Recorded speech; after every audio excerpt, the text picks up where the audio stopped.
Welcome to this week's Virgin Media Future of Gaming update. In this episode, we're going to be ditching games and looking at a phenomenon that has taken over EGX in the last few years. No, not stalking developers around the arena, cosplay. Costume play, or cosplay for short, which we've just learned, is more than just dressing up. It's a serious business which is now considered to be a performance art with competitions and meetings happening all over the world. EGX London has become a haven for cosplayers in recent years, with showgoers who turn up in jeans and a funny t-shirt put to shame by some of the efforts of the more serious cosplayers which were captured last year by the awesome filmmakers Sneaky Zebra in this music video. There's even a bunch of cosplay competitions, which isn't just a who looks prettiest style thing, but actually a proper masquerade event with people competing for points based on categories such as complexity of the outfit, the craftsmanship, fidelity, and execution of that cosplay. So chances are if you're turning up with the shoddy Spider-Man ones you bought from Primark, you'll be sent packing. As well as the competitions and a full weekend of workshops and activities on the cosplay stage, cosplay veteran Laura Sindall will also be giving a talk on Saturday at EGX about how her cosplay journey started and where it's taken her. We caught up with Laura at her place of work, the awesome Artem Studios, to see what she has planned.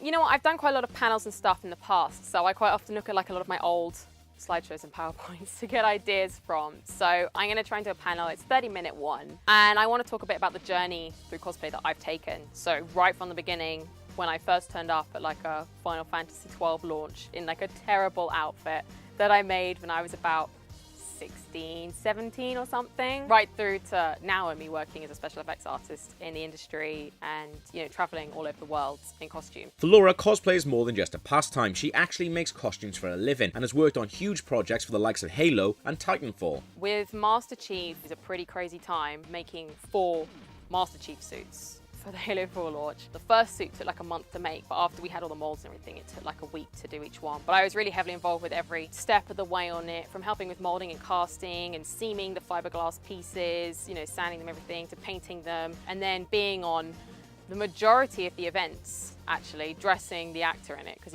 it's kind of difficult to put on yourself. And then Titanfall, we had a really short lead time on that, like 10 days or something, and we had to make 2 for free runners.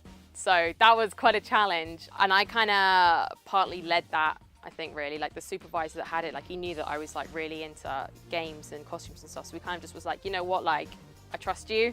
So, you know, and he oversaw a lot of it and just made sure things were going okay. But then me and like an amazing team here were all involved on bringing that to life and creating those costumes. But yeah, they're so much fun to do. That's my favourite bit of the job, when I get to do stuff like that. She hasn't just been whiling away the days preparing for her EGX talk and building robots for insurance adverts though. Laura's a competitive cosplayer and recently won a trip to Japan by destroying the opposition with her friends in the European cosplay finals, which were held in Paris. The great thing is about all the international contests, you meet so many people, which is just fantastic. And so I've got friends just, you know, from all across the world now that I get to hang out with whenever I go to, you know, other conventions abroad, or when they come over here. It's brilliant. But then having the chance to compete on a massive stage with like 16,000 people watching you is pretty cool. Make sure you catch Laura's talk on Saturday at EGX, and if you're cosplaying at the show, good luck with your outfit. If you're not cosplaying on the show, well, now might be the perfect time to rethink that jeans and t-shirt combo.